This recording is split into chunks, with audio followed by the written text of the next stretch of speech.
오늘은 저희가 기본적으로 필요한 소품 선정 방법, 그리고 몽돌 부착 방법, 여러 가지 그런 전유동을 하기 전에 필요한 기본적인 공부를 먼저 하고 나서 현장 실전을 들어가 보도록 하겠습니다.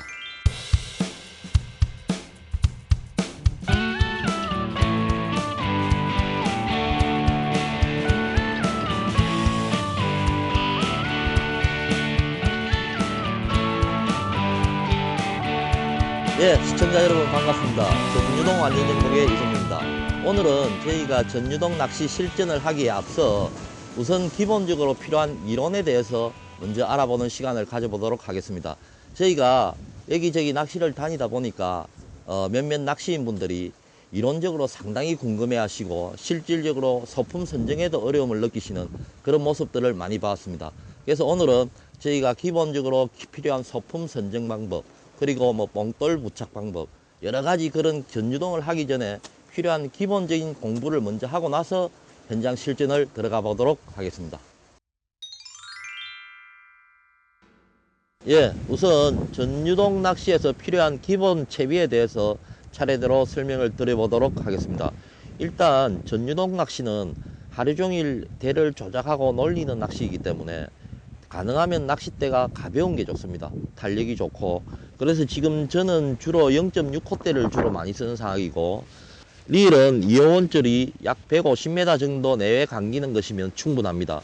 그리고 그 다음에 전유동 전용 어신지를 쓰시고, 그 다음에 어신지 바로 밑에 V형 고무가 들어갑니다. V형 고무가 들어가고 난 다음에 조류를 잘 받기 위해서 이런 형태의 쿠션 수중을 하나 써줍니다. 예, 쿠션 수중을 써주고, 그 다음에 어신지의 부력을 잡아줘야 되기 때문에 어신지 표시 부력에 뽕돌을 2개를 달아줍니다. 그리고 그 바로 위에나 밑에 극소형 구슬을 끼워서 채비의 흘러내림을 방지하기 위해서 극소형 구슬을 끼워줍니다. 그 다음에 원줄과 목줄은 직결 형태로 하시는 게 강도를 높일 수 있어서 효과적이며, 목줄은 보통 3m 정도의 길이가 무난합니다. 목줄의 중간부에는 이 상황에 따라 위치를 이동하게 되지만 또 뽕돌을 대용하면서도 효과적인 이런 쿠션 수중을 또 채워줍니다. 조류가 약할 때는 위쪽으로 가고 강할 때는 밑쪽으로 가는 그런 기본적인 요령이 필요합니다. 그리고 마지막으로 바늘은 감성돔 1호에서 3호 정도를 주로 사용하게 되는데, 가능하면 작은 바늘을 쓰는 게 미끌림 방지에도 좋고 대상의 흡입에도 부담을 주지 않기 때문에 효과적입니다. 예, 이렇게 해서 제류의 어신지, 그 다음에 V형 고무, 그 다음에 쿠션 수중 하나, 그 다음에 O형 고무, 그 다음에 그 밑에 채비 내림의 흘림 방지를 위한 극소형 구슬, 그 다음에 그 밑에 직결 상부에 해당 부력의 표시 부력 뽕돌 2개, 그 다음에 직결, 그 다음에 목줄 3m, 중간에 쿠션 수중, 맨 끝에 바늘이 매달리게 됩니다. 예, 전유동 낚시에서는 우선적으로 소품의 선정이 상당히 중요합니다. 올바른 소품의 선정이 돼야만 올바른 전유동 낚시를 하실 수 있기 때문입니다. 이 소품 중에 여러 가지 중요한 것들이 있지만 우선 원줄에 대해서 말씀을 드려보도록 하겠습니다. 원줄의 경우에는 갖춰야 될 4가지 기본 요소가 있습니다. 그 4가지가 뭔가 하면은, 일단 비중이 가벼워야 됩니다. 두 번째로 강도가 좋아야 합니다. 세 번째는 꼬임 현상이 없어야 합니다.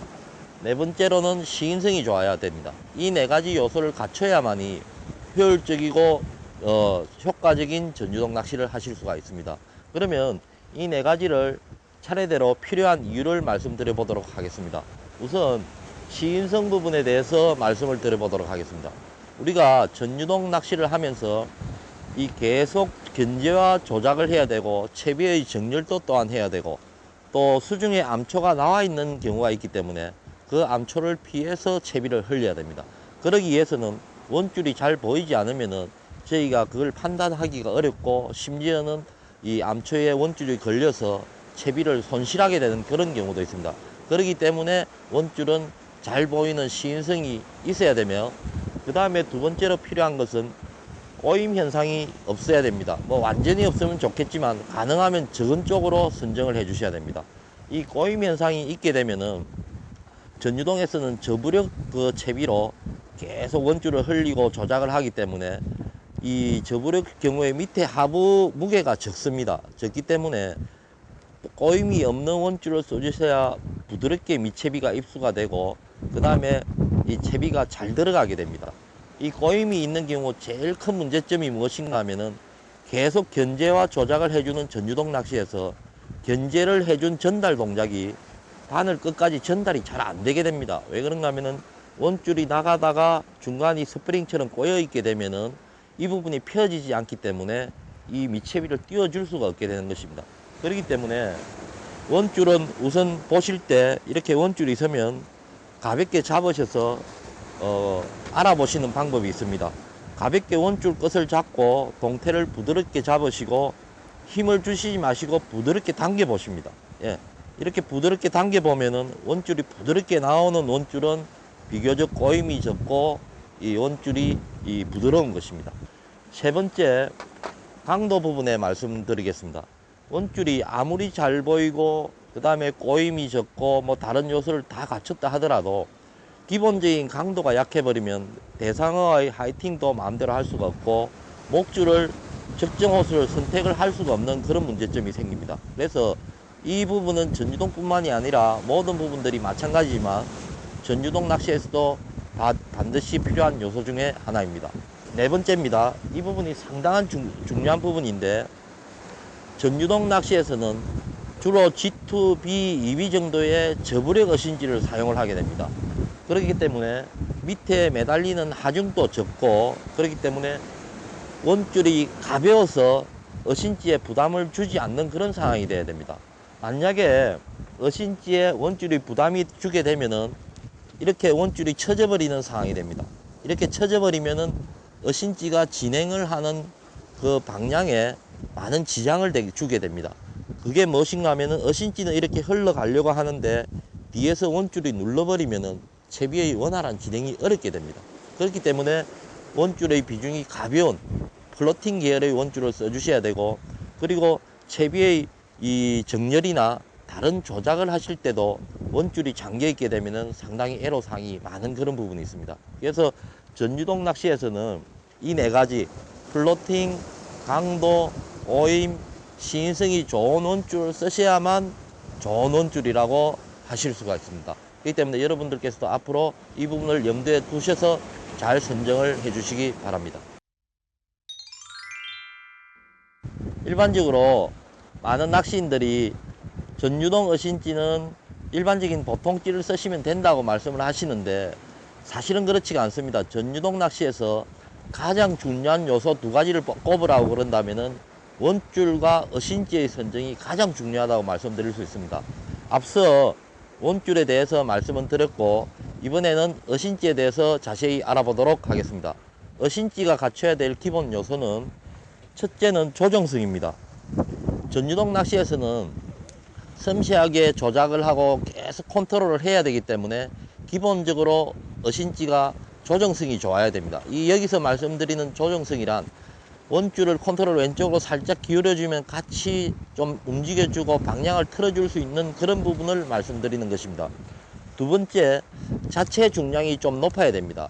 일반적으로 반유동 낚시에서는 12g 이상 정도면 무난하다고 하는데 전유동 낚시에서는 보통 좀 무거울수록 좋습니다. 15g 이상, 18g 이상 이렇게 중량이 나가는 것을 말씀드리는 이유는 전유동 낚시에서는 채비를 흘리다가 어느 정도 물목 지점을 흘러가서는 그 자리에 어신지가 자리를 잡고 그 다음부터 채비의 하강이 이루어지기 때문에 어신지의 중량이 좋아야 물목을 쉽게 잡고 그 다음에 채비의 내림도 원활하게 진행이 됩니다. 그리고 그 다음에 견제를 하는 경우에도 어신지의 자중이 있어야만이 그 자리를 지키면서 어신지가 끌려오지 않고 이 밑채비만 계속 내려갈 수 있고 아니면 떠오르게 할 수 있고 이런 그 부분이 되기 때문에 중량 부분도 상당히 갖춰야 될 중요 요소입니다. 세 번째로 어신지가 예민해야 됩니다.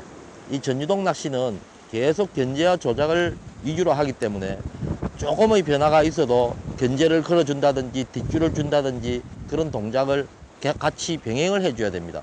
그러기 위해서는 예민성이 있어야 되는데 주로 선호하는 모델은 이처럼 타원형 모델이나 아니면 삿갓형 모델, 이런 모델들이 아무래도 감도가 뛰어나기 때문에 주로 그런 모델들이 많이 사용을 하게 됩니다. 네 번째입니다. 네 번째로는 이 상당히 중요한 부분인데, 이 어신지가 보통 일반 반유동형 어신지를 보면은 상부에 세라믹 링이 다 있습니다. 상부에 세라믹 링이 다 있는데, 전유동 어신지는 상부에 세라믹 링이 있으면 안 됩니다. 예, 안 된다고 제가 단적으로 말씀을 드리는 이유가 무엇인가 하면은, 일반적인 어신지들은 이게 어신지라고 말씀을 드리면은 상부 이 부분에 세라믹 링이 들어가 가지고 있습니다.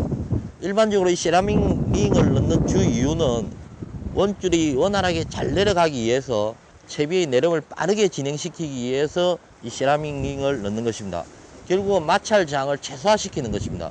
그렇지만 전유동 낚시에서는 주로 G2에서 2B 정도를 위주로 쓰는 가벼운 낚시를 하기 때문에 이 세라믹 링이 있으면은 일단 채비 흘러내림도 쉽지는 않지만, 가는 원줄이나 테크닉으로 넣어주고 난 다음에 무엇보다 중요한 요소가 견제입니다. 예. 전유동 낚시에서 입질이 들어오는 경우는 거의 80~90% 이상이 견제가 들어갈 때 입질이 들어오게 됩니다. 채비를, 밑채비를 가볍게 띄워서 생동감을 줘서 대상어를 유인하는 것입니다. 그렇기 때문에 이 상부에 링이 있는 경우와 없는 경우의 차이가 어떤 점인가 하면은, 상부에 링이 있으면은 견제를 걸어주더라도 상부의 링 부분이 원줄이 미끄러지면서 원줄이 계속 안으로 밀려 들어오면서 밑채비를 띄울 수 없게 되는 그런 아닌 점이 있습니다. 그래서 이 상부에 링이 없는 부분은 어떻게 됐냐면은, 이 부분이 둥그스름하게 돼 있는 부분이 내려갈 때는 점접촉으로 내려가지만, 견제를 걸어줬을 때는 이 부분이 원줄이 면접촉이 됩니다. 예, 이 부분에서. 그래서 닿는 부분이 많아지게 되는 것이죠. 그러면 결국은 마찰이 많아지고 마찰 개수가 높아지는 것입니다. 그래서 잡아주는 효과가 뛰어나기 때문에 원줄을 견제를 걸어주는 순간 원줄이 이 둥근 부분에 닿게 되어서 잡아주는 역할을 하면서 밑채비를 자연스럽게 띄워주게 되는 것입니다. 이걸 전유동 낚시를 할 때는 몇십 번, 몇백 번을 반복하게 됩니다. 하루 낚시에도. 그렇기 때문에 이 부분이 상당히 중요합니다. 그래서 여러분들께서도 앞으로 전유동 어신지를 선정하실 때는 상부에 링이 없고 강도가 강하게 도장되어 있는 그런 어신지를 선정하시는 게 훨씬 효율적입니다. 어신지가 바르지 않으면은 아무리 전유동 낚시를 잘 하려고 해도 잘 안 되는 이유가 바로 이 부분 때문입니다.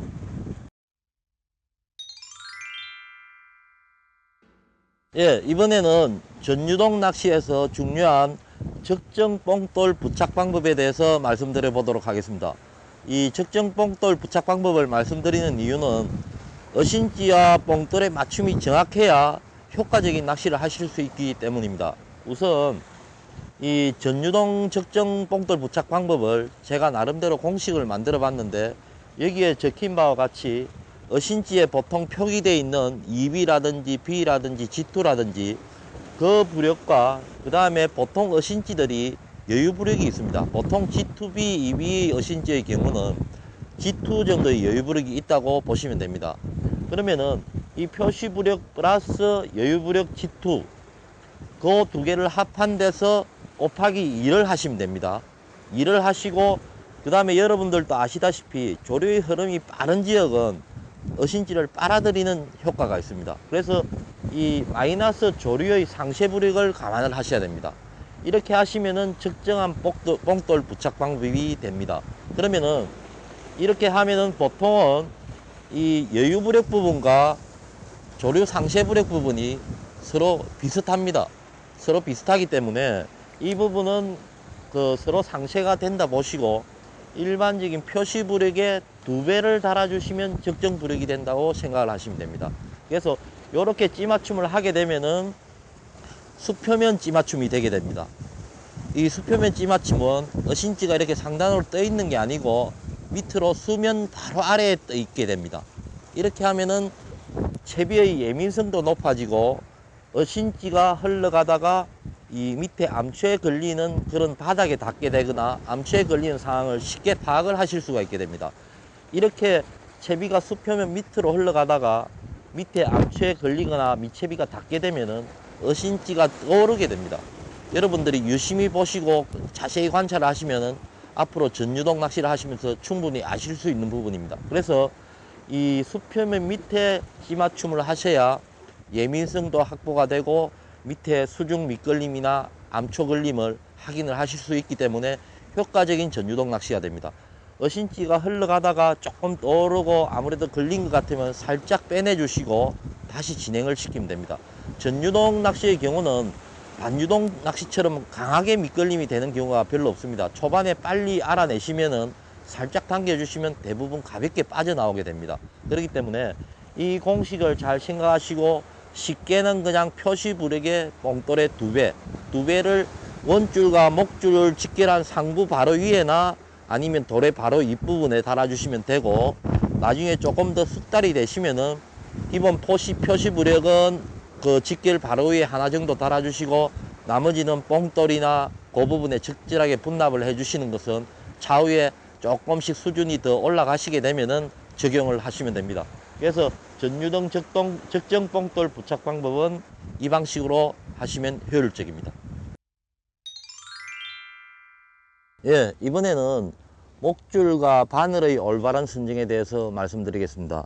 뭐 거의 기본적인 내용이지만 우선 목줄에 대해서 말씀을 드려보면은 이 겨울에 감성돔 낚시를 하는 경우에는 목줄을 카본줄을 써주시는 게 좋습니다. 카본줄 중에서도 아무래도 강도가 좋고 꼬임이 없는 목줄을 써주시는 게 중요합니다.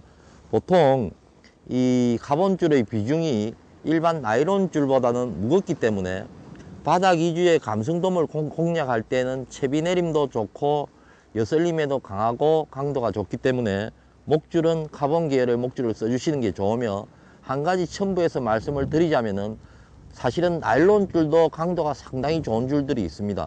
이 나일론 줄의 특성은 이 신축성이 좋아서 좀 유연한 맛이 있고 비중이 낮습니다. 그렇기 때문에 좋은 강도의 나일론 줄이 있다면은 여름철에는 큰 대상어, 그러니까 부실이나 참돔 이런 좀 떠서 유행을 하는 어종을 노릴 때는 강도가 좋은 나일론 목줄을 써주시는 것도 효과적인 경우가 많습니다. 그 다음에 바늘에 대해서 말씀을 드려보도록 하겠습니다. 바늘은 우리가 보통 감성돔 낚시할 때는 1호에서 3호 정도의 바늘을 주로 사용하게 되는데, 보통 반유동 낚시에서는 조금 큰 바늘을 쓰는 경우가 많이 있는 걸로 알고 있습니다. 아무래도 이 새우를 끼우실 때 적정 크기로 해서 끼우시고 큰 바늘이 좀 강하리라는 생각에 선호를 하시는데, 이 전유동 낚시에서는 작고 강한 바늘이 있으면 가장 이상적입니다. 그래서 바늘을 작은 걸 쓰시라고 말씀드리는 이유는, 작으면은 아무래도 밑걸림이 덜하고 그 다음에 대상의 감성돔이 흡입이 좋아집니다. 그렇기 때문에 바늘은 작은 걸 써주시면서 강도가 있는 바늘을 써주시는 게 큰 고기를 걸었을 때도 마음이 놓이게 하이팅을 하실 수가 있고 밑걸림과 흡입을 좋게 하기 때문에 이 작은 바늘을 써주시는 게 좋습니다. 저 같은 경우는 개인적으로 감성돔 바늘 1호 정도 그 크기를 위주로 쓰고, 특별한 경우에는 조금 큰 바늘을 쓰는 경우가 있지만 대부분 작고 강한 바늘을 사용하는 편입니다.